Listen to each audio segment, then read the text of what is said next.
எல்லோரும் பயப்படக்கூடிய ஒரு விஷயம் வந்து எண்ணெய் பொருட்களை பார்த்து. ஆயில் ஃபுட்டே வேணாங்க, ஆயில் இருக்கிறத சாப்பிட்றதுனால தான் எனக்கு எடை கூடி போச்சு, ஆயில் சாப்பிட்றதுனால தான் இரத்த கொழுப்பு ரொம்ப கூடி போச்சு அப்படின்னு நிறைய பேசாத நபர்களே இல்லை என்று சொல்லலாம். அப்படி எண்ணெய் வந்து ஒரு பெரிய பாதகமான விஷயமா அப்படின்னு பார்த்தோம்னா, எண்ணெயில் பெரிதாக தவறு கிடையாதுங்கிறது தான் உண்மை. நிறைய பேர் நினைக்கிற மாதிரி ஆயில்னா விஷம் கிடையாது. ஆயிலினுடைய அளவு குறைக்கப்பட வேண்டும். அன்றைக்கு நம்ம வந்து பாரதிதாசன் கவிதையில் கூட சொல்லுவாங்க, அதாவது சாப்பிட்டு முடித்து கை கழுவும் போது கையில் தண்ணீர் படாத அளவுக்கு எண்ணெய் வழியும் முடியுமாங்க. சாப்பிடும் பொழுது அந்த சோறு உருண்டை வாய்க்குள்ளே போகிறப்ப கை வழியாக, கையின் பின்னங்கையின் வழியாக நெய் வழிந்த மாதிரிலாம் கவிதை வந்து எழுதியிருக்கிறத நம்ம படிச்சிருப்போம். ஒரு பெரிய விருந்தோம்பலில் ரொம்ப நெய் ஊற்றி சாப்பிட்றத வந்து மிகச்சிறப்பான ஒரு விருந்தோம்பலாக அந்த காலத்தில் இருந்ததெல்லாம் நம்ம இலக்கியங்களில் பார்க்கும்போது தெரியுது. ஆனால் அப்படி இன்றைக்கு நம்ம சாப்பிட முடியாது. அன்றைய வாழ்வியல் வேறு, அன்றைய உடல் வாகு வேறு, அன்றைய சுற்றுச்சூழல் வேறு, அன்றைய மனம் வேறு. ஆனால் இன்றைக்கு நம்ம இருக்கக்கூடிய ஒரு நெருக்கடியான வாழ்வியலில், சூழல் மாசுபட்டு இருக்கிற வாழ்வியலில், உடல் இயங்கியல், உடல் உழைப்பு குறைந்திருக்கிற வாழ்வியலில் நம்ம எண்ணெயை குறைச்சி தான் சாப்பிடணுங்கிறதுல எந்த மாற்று கருத்தும் இல்லை. ஆனால் எண்ணெயே வேண்டாம், எண்ணெயே நமக்கு தேவையில்லைன்னு நினைக்கிறதும் மிக தவறான ஒரு விஷயம். குழந்தை பருவத்திலேருந்து நம்ம கொஞ்சம் ஆயில் நம்ம சேர்த்து கொண்டு தான் வரணும். ஏன் முக்கியமாக சேர்க்கணும் அப்படின்னா, எண்ணெயில் சில விட்டமின்கள் எண்ணெய் பொருட்களில் தான் கரையும். ஃபேட் சொலிபிள் விட்டமின்ஸ் அப்படிம்பாங்க. சில உயிர் சத்துக்கள், சில விட்டமின்கள் வந்து தண்ணீரில் கரையக்கூடியது. அது வந்து நம்ம சாப்பாடோட தண்ணீரோட சேர்த்து சாப்பிடும்போது அது கரைந்து ரத்தத்தில் போயிடும். ஆனால் ஃபேட் சொலிபிளாக இருக்கக்கூடிய விட்டமின் எண்ணெய் பொருளே காட்டலைன்னா அதுவும் நம்ம உடம்புல சேராமல், கரையாமல், நம்ம உடம்புக்குள்ளே போகாமல் இருப்பதற்கான வாய்ப்பு இருக்குது. அப்போ கொஞ்சம் அளவுக்கு நம்ம எண்ணெய் சாப்பிடணும். குழந்தைகளாக இருக்கிற பட்சத்தில், சிறு குழந்தைகளாக இருக்கிற பட்சத்தில், ரொம்ப மெலிந்த தேகமாக இருக்கக்கூடிய குழந்தைகளுக்கு நம்ம அன்றாடம் கொஞ்சம் நெய் சாப்பிட்றதுல தவறு இல்லை. அவர்கள் நெய் வந்து குறைந்த அளவில் சாப்பாட்டில் வந்து சேர்த்து கொள்ளலாம். வேறு எண்ணெய்களும், கடலை எண்ணெயோ, தேங்காய் எண்ணெயோ, நல்லெண்ணெயோ நெய்க்கு இணையாக பயன்பட வேண்டிய ஒரு பொருள் தான். அதை வந்து சாப்பாட்டோடு சேர்த்து கொள்ளலாம். வளர வளர தான் நமக்கு வந்து ஒரு 25 வயது தாண்டினதுக்கப்புறம் நம்மளுடைய உடல் உழைப்பு வந்து குறைவாக இருக்கிற பருவத்தில், ஏன்னா சின்ன குழந்தைகள் விளையாடுற அளவுக்கு விளையாட்டு இல்லை. நம்ம வந்து உடல் உழைப்பு, நம்ம அலுவலகத்துக்கோ எதுக்கு போகிறதுனாலும் பஸ்ஸில் கார்லன்னு ஓடிக்கிட்டே இருக்கோம்னா நமக்கு அதிகமாக எண்ணெய் தேவையில்லை.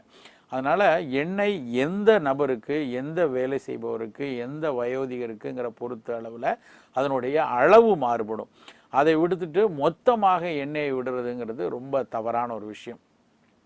அதுக்கப்புறம் இன்னொரு விஷயம் என்னென்னா, எண்ணெயில் சில வகையான நல்ல பொருட்களும் இருக்குது நிறைய. இப்போ உதாரணத்துக்கு எடுத்தோம்னு வச்சுக்கோங்களேன், நம்ம மீன்லேருந்து எடுக்கக்கூடிய எண்ணெயில் வந்து மிக அதிக அளவில் ஒமேகா 3, ஒமேகா 6 இருக்குது. அதே ஒமேகா 3, ஒமேகா 6 வந்து ஃப்ளாக்ஸ் சீடுன்னு சொல்லக்கூடிய சணல்லேருந்து எடுக்கக்கூடிய எண்ணெயில் இருக்குது. அதனால தான் இன்றைக்கி வந்து நிறைய பேர் வந்து இந்த ஃப்ளாக்ஸ் சீடை வந்து நம்ம நாள்பட்ட நோய்கள் இருக்கிறவங்க, அதாவது இரத்த கொதிப்பு, மாரடைப்பு, புற்றுநோய்கள் இருக்கிறவங்கலாம் அந்த ஃப்ளாக்ஸ் சீட் பயன்படுத்த சொல்கிறாங்க. இந்த ஒமேகா 3, ஒமேகா 6 வெறும் ஃப்ளாக்ஸ் சீட்லேயோ மீன் எண்ணெயில் மட்டும் கிடையாது. நம்ம அன்றாடம் பயன்படுத்தக்கூடிய, வட இந்தியர்கள் பயன்படுத்தக்கூடிய கடுகு எண்ணெயில் கூட நிறையா இருக்குதுன்னு சொல்கிறாங்க. நம்ம ஊர் அரிசி தவிட்டு எண்ணெய்ன்னு சொல்லக்கூடிய ரைஸ் பிராண்டில் கூட இந்த எண்ணெய் இருக்குதுன்னு சொல்லியிருக்காங்க. ஸோ இப்படி பல நல்லது செய்யக்கூடிய பொருட்களும் அந்த எண்ணெய்களில் இருக்குது. அது வந்து நம்ம உடலினுடைய அன்றாட மெட்டபாலிசத்துக்கு அந்த எண்ணெய் வந்து நமக்கு தேவைப்படும். சரி, இப்போ எண்ணெயை எப்படி பயன்படுத்த வேண்டும் அப்படிங்கிறதுலையும் நிறைய மாற்று இருக்குது. இன்றைக்கு வந்து நம்ம பொதுவாக எண்ணெயை எப்படி பயன்படுத்துகிறோம் அப்படின்னா, தாளிசம் பண்ணும்போது பயன்படுத்துகிறோம்.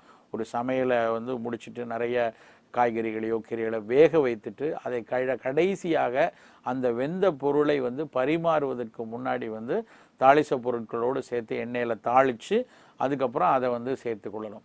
இதே வெளிநாடுகளில் இந்த எண்ணெய் எப்படி பயன்படுத்துவாங்கன்னா, சீசனிங்காக தான் பயன்படுத்துவாங்க. அந்த எண்ணெயை வந்து நல்ல காய்கறி துண்டுகள்லாம் வேக வச்சு எடுக்கிறாங்க, இல்லை பச்சை காய்கறி துண்டுகளாக வைக்கிறாங்க, இல்லை பழத்துண்டுகள் வைக்கிறாங்கன்னா அதுக்கப்புறம் அது மேலே சீசனிங்காக 1 ஸ்பூன் 2 ஸ்பூன் அவர்கள் நாட்டு எண்ணெயை வந்து மேலே விட்டு அதை வந்து சாப்பிட சொல்லுவாங்க. நம்ம அந்த மாதிரி பெரும்பாலும் கிடையாது. நம்ம எண்ணெயை நேரடியாக வந்து மிளகா பொடியில் போட்டு சாப்பிடுவோம். சில நேரங்களில் உளுந்தங்களியில் கொஞ்சம் சேர்த்து சாப்பிடுவோம். அதை தாண்டி பொதுவாக எண்ணெயை வந்து நம்ம சமையலோடு சேர்த்து தான், காய்கறிகளை வேக வச்சோ இல்லைன்னா வந்து அந்த தாளிசம் பண்ணுவதற்கோ மட்டும்தான், இல்லை மிளகாய் பொடியில் போட்டு தான் கொஞ்சம் சேர்த்துக்கொள்வோம். அதனால் எண்ணெய் பயன்படுத்தும் விதமும் வந்து ஒவ்வொரு கலாச்சாரத்துக்கும் வேறுபட்டு இருக்குது. இந்த மாதிரி தாளிசம் பண்ணும்போது மட்டும் குறைவாக சேர்க்கக்கூடிய எண்ணெயில் பெருசாக பிரச்சனை கிடையாது.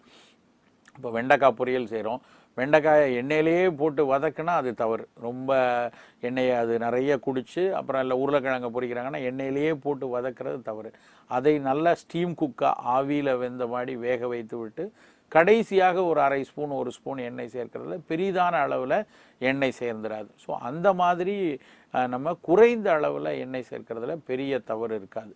ஒருவேளை நம்மளுக்கு வந்து இரத்த கொழுப்பு நிறைய இருக்குன்னு வச்சுக்கோங்க, நம்மளுடைய மருத்துவர் பார்த்துட்டு உங்களுக்கு வந்து அதிக அளவில் இரத்த கொழுப்பு இருக்குது, நீங்கள் எண்ணெயை குறைச்சிக்கணும்னு சொன்னாங்கன்னா அவர்கள் வந்து எண்ணெயை மிக குறைந்த அளவில் சேர்க்கலாம். அப்பொழுது கூட விலங்கு கொழுப்புகள் தான் நேரடியாக கொலஸ்ட்ராலை சேர்க்குறது. நிறைய பேர் என்ன சொல்கிறாங்க, எண்ணெயிலையா கொலஸ்ட்ரால் இருக்குது, எண்ணெய் கொலஸ்ட்ரால் சேர்ந்து தேங்காய் எண்ணெயாக கொலஸ்ட்ரால், நல்லெண்ணெயாக கொலஸ்ட்ரால் அப்படின்னு ஒரு தவறான கற்பிதம் சொல்கிறாங்க. அது தப்பு.